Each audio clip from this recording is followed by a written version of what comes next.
Hi there, welcome to today's video. I'm Natasha of Natasha Miller Creates, and today I'm setting up my bullet journal for the month of December. As always, I went back and forth deciding on my theme. Initially I was going to do ornaments, and then I realized I think I did ornaments last year, so I decided to go with trees instead. So I have this stem set from Ali Edwards. It's from one of her December daily lines, so unfortunately it's no longer available, but honestly it'll be super easy to recreate these just by drawing, and it would probably be quicker too because I had to employ some more advanced stamping techniques in order to pull this off, but I'm getting a little bit ahead of myself. I'm using my stamp inks from Distress Oxide by Tim Holtz and Ranger Ink, and I'm using a variety of greens. I'm using Sage Bundle, Old Paper, I have Mowed Lawn, Pine Needles, just a bunch of colors that I had, and I'm just alternating going in and trying to make it more visually interesting by changing up the colors. This type of stamp set is definitely one of my favorites. It's very simple but still interesting and easy to use. I just eyeballed how I wanted to line up my stamp and it came together pretty well, so I was really happy about that. Also, it has an outline, so I used just my VersaFine black ink to stamp the outline, which you'll see shortly. Part of the reason why this video is a little later than normal is the editing process took a lot longer because I was using colored stamps. I had to clean off my stamp every time after I used it. Normally if I'm using just black, I'm super lazy and I will just keep going. But because I was using the different colors, I wanted to make sure I was cleaning them off properly. In order to clean my stamps, I was using a stamp chamois and a bristle pad. I'll tag those down below so that you can see what those look like. But I needed to get them clean so that the colors didn't transfer onto my other images.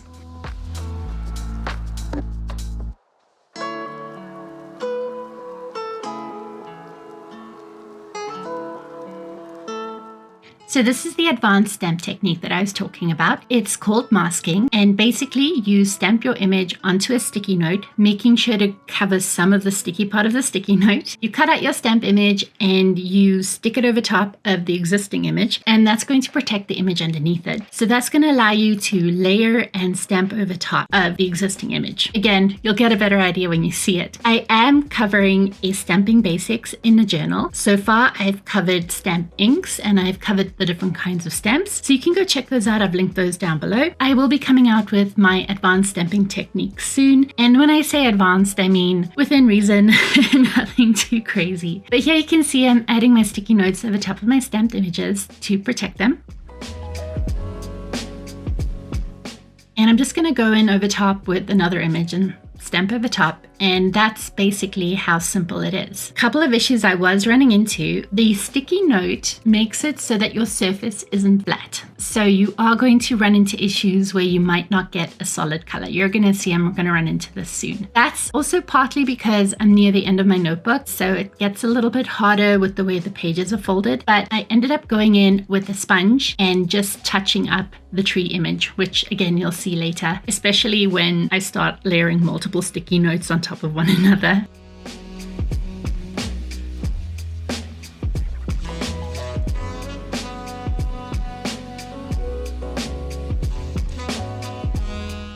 Again, the longest part of the setup was cleaning my stamps every time afterwards. It is a good habit to get into, but it does add a bit more to the process. Overall, I do like how this turned out. At first, I didn't like it at all. Again, trust the process, I guess. I was not trusting the process at all, but it turned out better than I thought it would. And I don't know, I normally struggle with December setups because I do tend to theme these more to the holidays. Normally I pick a more neutral theme, kind of like my November setup, which was the peonies and the typewriters. So December, October, those tend to be my more heavily themed months. And I don't know, I feel I always put more pressure on myself when it comes to a December theme. We do celebrate Christmas. We're not religious, but we do celebrate Christmas. And so, I don't know, I just put a lot of pressure on myself there. I also like to do December daily at this time of year, and that's like a scrapbooking project. And so I do put pressure on myself there as well. I think I just have higher expectations overall of Christmas. I was chatting with a friend of mine, and she too is an oldest daughter, and she actually has the same anxieties around Christmas as I do. So that was really interesting to have that conversation. You will see my head flipping in and out of here. every once in a while where I am trying to line it up for whatever reason at that time. So please don't mind my head. It's only for the first part that you'll really see it. I always get a little bit nostalgic when I'm setting up the last month in my journal. This year in particular was pretty phenomenal, and I was able to capture some really cool things in my journals. I normally do 2 main journals a year, and yeah, it's been a pretty cool year to look back and reflect on, and it's been absolutely bonkers busy, especially the last few months, but I've really enjoyed it, and I'm feeling very grateful for the opportunities that I have and the opportunities that I've been given. And so, like I said, feels very nostalgic. It's always sad to move into a new notebook. I don't know why. I'm super excited to set up my new bullet journal and share that with you. Going over and editing this video and doing this voiceover, I'm just feeling really sad, but I will hopefully be sharing my new bullet journal setup with you shortly. I haven't decided yet what my monthlies are going to look like. So for 2024, I kept my monthlies pretty much standard. I had my cover pages, my calendar pages, my overview page, my monthly overview pages, my weeklies, and then my month in review page. For my monthly overview page, I did leave some space for word of the year. I don't know if I'm going to be doing that again because I did not keep up with it this year. And then for my monthly review page, I had space to do some memory keeping, which again, I did not do. I'm on the fence about doing it, back planning it. I don't believe in doing that because if it's not done in the moment, what's the point of going back to do it? But given that they're word of the year pages, and I will use this opportunity more to reflect back on my word of the year versus, preparing for it moving forward. And then memory keeping is memory keeping. So that'll also kind of be fun to go back and just relive what the year was like.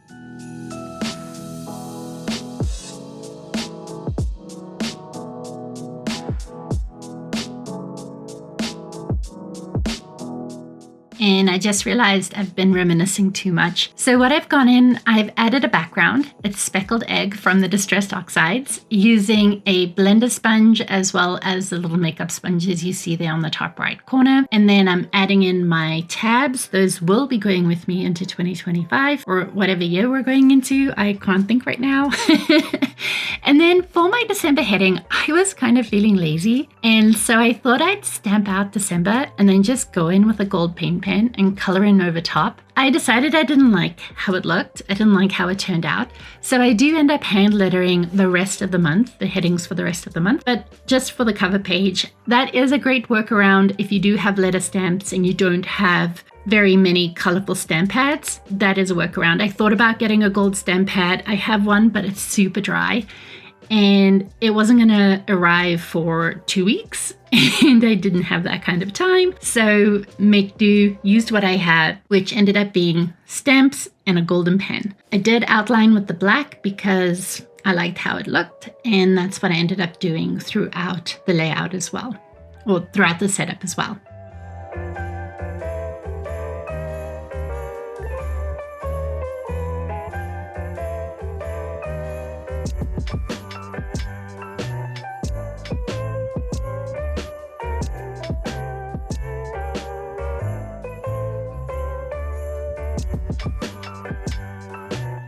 So my quote is, when nothing is sure, anything is possible. It just spoke to me. I've touched on this in the past. When I do look at my monthly quotes, I do tend to keep them less, I don't want to lean too much into the whole toxic positivity vibe, but then I also wanted to kind of resonate with me as well. And then sometimes I'm just feeling cheeky, so I'm gonna letter something fun. So that's basically my process for choosing my lettered piece, my hand lettered piece. Now I'm taking a Studio Calico stamp set and I'm going in and stamping some snowflakes using the same color as the background, just so that it's a little bit lighter in the background, but it's not picking up on camera as well maybe, but it does pick up in person. So I was happy with how that turned out.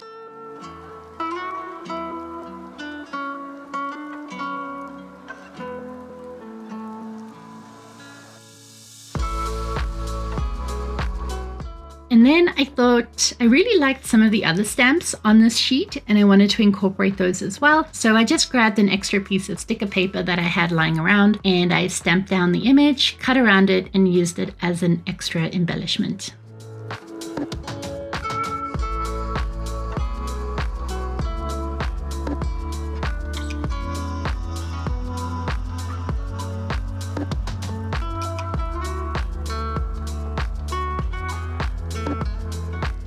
I got my start with crafting, making Christmas cards and birthday cards. And so the first stamps I ever bought were more Christmas holiday related. So I have a ton of Christmas stamps that I barely used. I got intimidated by stamping and decided maybe this isn't for me. And now, since then, I've gotten more comfortable with stamping, but I always wait too late to start my holiday crafting and my holiday cards. I guess you're supposed to start them in September or something, but that's like peak journaling season and it's so fun to get back into planning and figuring life out. So I don't know, I'm not ready to work on December in September. Now I'm doing my calendar page. I decided to have a little bit of fun with this page, and for my notes section, and that's just where I write down things that maybe pertain more to next month and I just need a place to write it down. I decided to do it like a Christmas list so that it looked like Santa's list, and I actually really love how it turned out. I think it's going to be fun and it fits the theme quite nicely.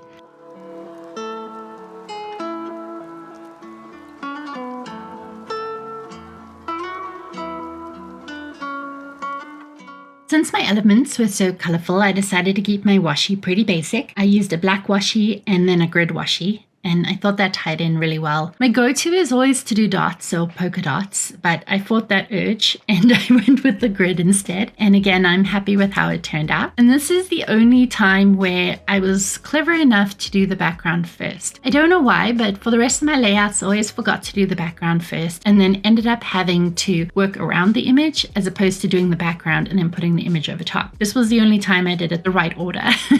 I'm gonna go in and do my lettering for December. Again, I'm just grabbing a gold pen, a gold paint pen, and adding in the color. And here I am changing out my Tom Studio nib. It was a 0.3 size, which is a little smaller than I like to use for my outlines, for my squares and my calendar grid. So I just changed it out to a 1.0 nib size and it was great. I do really love Tom Studio. I am an affiliate. I've linked it down below if you're curious and want to go see what that pen looks like and what it's about. It's honestly, it's become my go-to pen.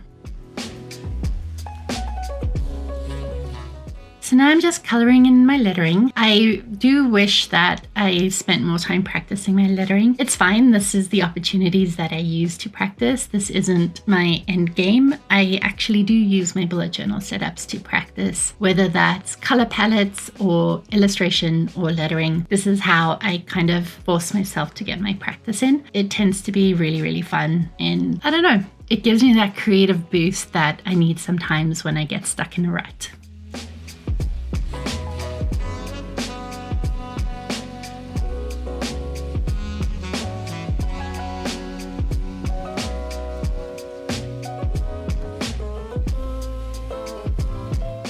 So these are my go-to paint pens. They're the Archer and Olive paint pens, the acrylographs. I use them for my lettering and I use them also for coloring in my tabs. I do find that it makes my tabs a little bit more durable because it does dry a little bit thicker and a little bit plasticky, so it works out great for that. I'm writing in my days of the week. And I obviously made a mistake. I wrote Friday instead of Thursday. And so I just go in with a white paint pen to fix that up. And here I am drawing the scroll that I told you about, which will capture my to-dos or anything that comes up that needs a space and needs to be noted for the following month. I decided to do a little bit of a drop shadow on my lettering. I don't know, I don't like it that much, but it's done. I'm not gonna fix it. And then I'm carrying over my trees to kind of match the setup that I've created for my cover page. And you'll see me pull this element through all of my pages for the rest of the setup.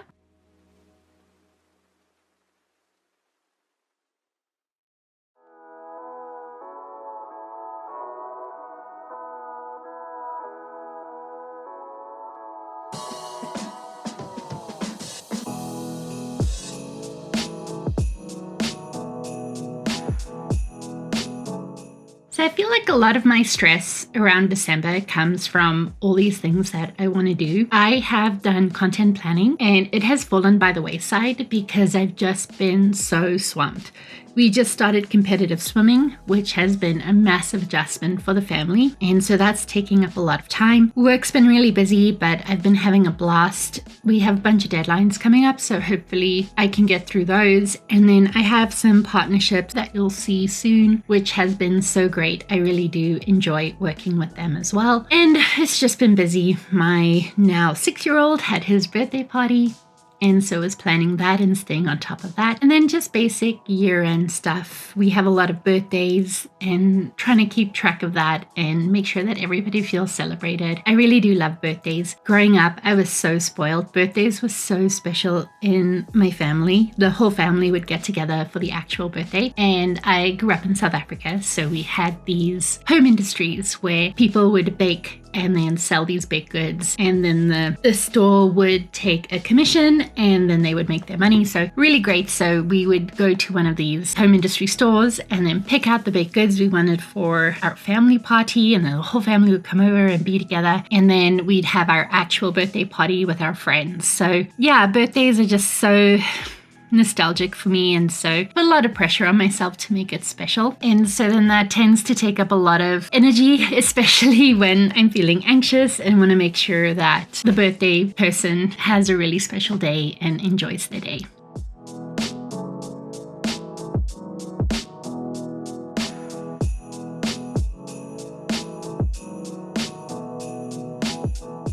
This is my monthly overview page. For this page, I'm capturing important dates for the month. So for example, December, we have birthdays, we have potential travel days, and so that's the kind of thing that I'll write down there. Then I have my art licensing goals that I want to accomplish for the month. Then I have my general goals that I want to accomplish, and then just some overall to-dos for the month. So for the month of December, I really need to go through my kids' closets and clear out the clothes that are too small. They've both gone through growth spurts, and I've definitely lost control of the situation.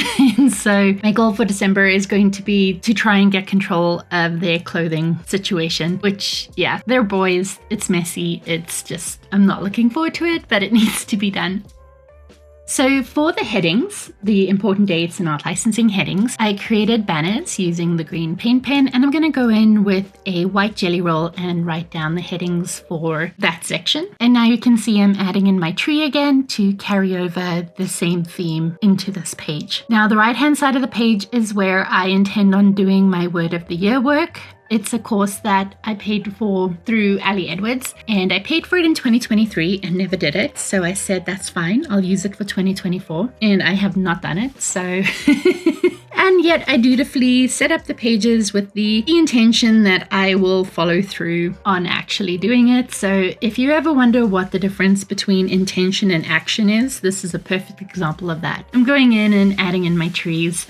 If you wanted to draw your trees, they're so easy. It's just a triangle. You color it in and then you add effects over top of it. Yeah, I just have the basic dots and then a grid. The tree texture is a little bit more intense, but honestly, you can do lines and shapes or whatever you want. So if you want to recreate this, it'll definitely be easy, probably quicker than what it took me to do. So let me know if you give this a try and maybe how long it takes you. I was timing how long these setups were taking me, and I kind of found that I was rushing through it. So I've touched on it earlier in this video, but my bullet journal setups are my relaxed time, and they're how I decompress and how I practice my general creativity. I'm very lucky. My work allows me, or my work requires, that I be creative. And so I rarely get to be creative for myself anymore. And my bullet journaling is how I make time for myself to be creative and to be creative for myself. With that said, for December, we do Elf on the Shelf in our house, and we have one that knows and one that doesn't know. And I wanted to make it fun for the one that knows as well. And so I'm going to put in more effort with Elf on the Shelf this year, or at least try. and maybe not every day, but at least every other day. So I have all these grand plans for the elf. For the first day, I ended up taping the elf to a balloon and sticking it to the ceiling so it looks like he came in on a balloon, and I'm very proud of myself. My oldest has no idea how I did it, and it's so fun to watch him try and figure it out. And then of course my youngest is just so excited and thinks it's super fun. So one of the ideas I have for Elf on the Shelf, my son has a swim meet coming up, and so I was going to make a t-shirt to fit the elf and put the logo of the team on the shirt with a little banner that says, "Go, my son, go." So I'm really excited for that. And then I have a couple of other ideas too. So we'll see. Again, intention, execution, very different things. Other than the t-shirt, I think everything else I'm going to try and keep as realistic and as simple as possible.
So now moving on to my first weekly setup for December. I have been doing the same layout for a while, I think if not the whole year, close to the whole year, where I do my daily boxes on the left-hand side of the page and then my habit tracker and a massive to-do list on the right-hand side of the page. I love this setup. This setup is so practical for me. Gives me enough space to write down my daily events and then of course to write down all the tasks I want to accomplish. So for me and how my brain works, I need my to-do list. I don't like to write down things for specific days. Unfortunately, that's not always realistic. My day can be unpredictable. And so if I'm writing down something for a specific day and I don't get it done, I just get annoyed. I try not to be a perfectionist. I spend a lot of time suppressing my perfectionist tendencies. By not adding a to-do for a specific date, it helps alleviate that. Now, obviously, there are to-dos that'll have to fit into a specific date. So for example, if I have to call the location for my son's birthday party and make sure to book it, that's different. That becomes an event versus a to-do. And then if I desperately need to do laundry, I just do capitalized laundry and write that down on my to-do list with multiple exclamation marks so that it stands out a little bit more. Yes, I only write appointments and events under my dailies, and then I will end up writing everything else under my to-do list. I feel like I want to change it up for 2025, but at the same time, this works for me, and while I'm all about creativity and keeping things interesting, it's still got to be functional, and my weeklies need to be functional for me. So what I find happening now, there are days where I have more events than I have space to write. So definitely, I think I need to come up with a way to capture my daily events, or to capture my daily events better, or to have more space to capture my daily events. But the problem is I like having it all on one page. So I like seeing what's coming up for the week, and I like seeing my entire to-do list. I thought about a Dutch door, but I don't think my brain wants a Dutch door. My brain wants to see everything all at once, all together.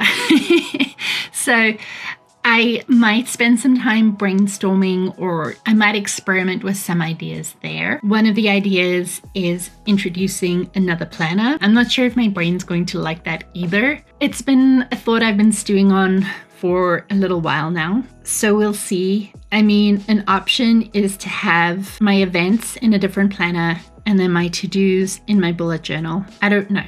Like I said, I haven't flushed this out yet. So December might be the same setup as I have been doing this whole year. And then I might start experimenting with some other ideas. The fun part is I will bring you along with me if I do this or if I decide to do this. Problem is I'm already in a B5 size notebook and I don't think I can go any bigger unless it's letter size. And having a letter size planner seems like a little extreme to me. So when I do my work, I have my planner, my bullet journal open next to me on my desk. And honestly, I can't have a planner bigger than that because then it just takes up too much space. And then if I have multiple planners, I'm going to lose track of where everything is, especially if they're different purposes. So right now I have two main planners, which is my content planner and my everyday planner. And I say planner, but they're journals, they're notebooks. And that's fine. I like having them both. But like I said, as I get busier, I'm really going to need that extra space for the events. I don't know if you can tell, but my brain is busy working in real time and I need to move on.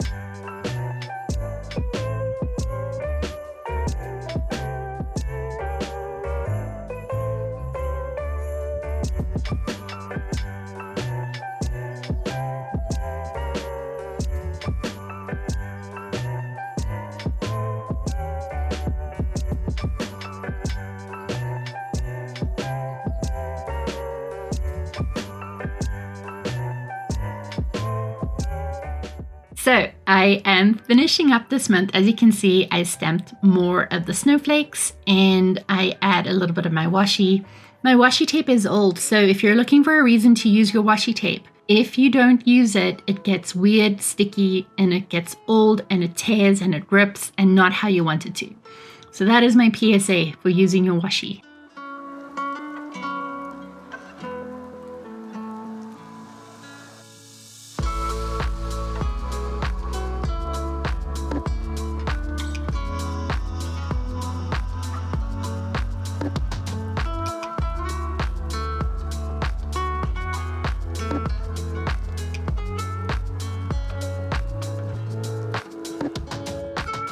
I stamp my mini calendars. I love having the mini calendar there. I love having a mini calendar there so much that I actually designed my own. I do have a couple sets left in my store if you want to go check it out. Unfortunately, I am currently affected by the Canada Post strike, so definitely keep an eye on that or message me if you're interested in buying one and I can see about putting it on hold for you or you can figure something out. But again, I digress. I'm using my B5 journaling stencil to do my checkboxes. And that's where I put in my events. And I love having the grayed out lines just to help differentiate the lines so that I know I'm writing on the right line or on the right day. A change I made a couple months ago was I added the actual date next to the day of the week. So 2 Monday, 3 Tuesday, 4 Wednesday, and so on, because I liked having the actual day of the week there as well. And then I thought I'd just add in these squares or these rectangles because it just finishes off the layout nicely and it looks more complete in my mind. So I just added those in for fun and then outlined them as well.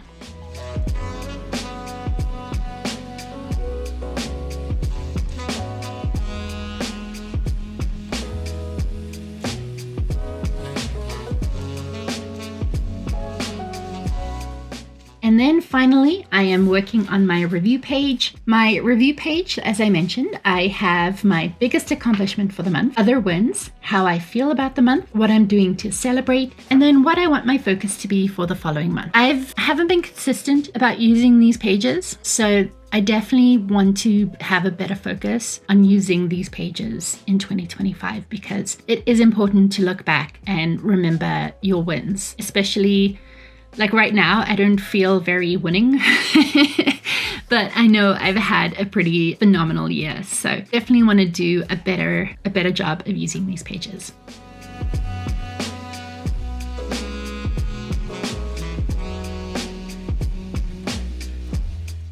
So here is my flip through for December. As you can see, I actually love how everything came together. When all the elements were separate, again, I hated it, but I think it came together very nicely. And then throughout the weeklies, I just changed up the order of colors that I used, and I'm really excited to use it. Now, obviously this video is late, so I've already started using it and it's been a lot of fun. I hope you enjoyed this setup. If you have any questions, please don't hesitate to ask me down below in the comments. And for more bullet journaling content, you can check out one of these two videos. Thank you so much for your time today, and I'll see you in the next one.